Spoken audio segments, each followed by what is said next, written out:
Hello ನಮಸ್ಕಾರ ಸ್ನೇಹಿತರೆ, ಎಲ್ಲರೂ ಹೆಂಗಿದ್ದೀರಿ? ಇವತ್ತು ನಾನು ಹೊಸ ರೆಸಿಪಿ ಮಾಡೋಣ ಅಂದ್ಕೊಂಡೀನಿ.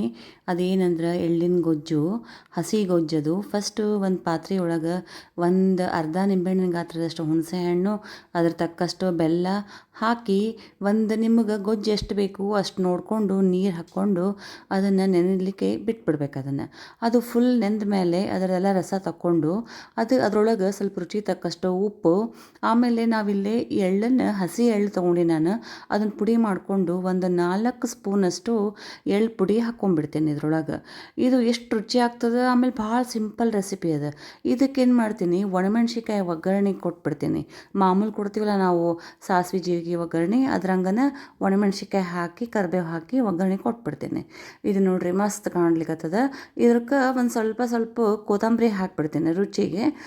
ನೋಡ್ರಿ ಇವಾಗಿದು ಇದ್ರದ್ದು ಎಳ್ಳಿಂದ ಹಸಿ ಗೊಜ್ಜು ರೆಡಿ ಆಗ್ಯದ. ಇದನ್ನು ಹುಗ್ಗಿ ಜೊತೆಗೆ ತಿನ್ನಲಿಕ್ಕೆ ಭಾಳ ರುಚಿ ಇರ್ತದೆ ಇದು. ಆಮೇಲೆ ಈಗ ಚಳಿಗಾಲದ ನೋಡ್ರಿ, ಈ ಚಳಿಗಾಲಕ್ಕೆ ಭಾಳ ಹೇಳಿ ಮಾಡಿಸಿದಂಗದ ಇದು. ಈ ಸಿಂಪಲ್ ರೆಸಿಪಿ ನಿಮ್ಗೆಲ್ಲರಿಗೂ ಹೆಂಗೆ ಅನಿಸ್ತು? ಇದು ನೀವು ಒಂದ್ಸಲ ಮಾಡಿ ನೋಡ್ರಿ, ರುಚಿ ಹೆಂಗದ ಅಂತ ಕಮೆಂಟ್ಸ್ ಒಳಗೆ ಹಾಕೋದನ್ನು ಮರಿಬೇಡ್ರಿ.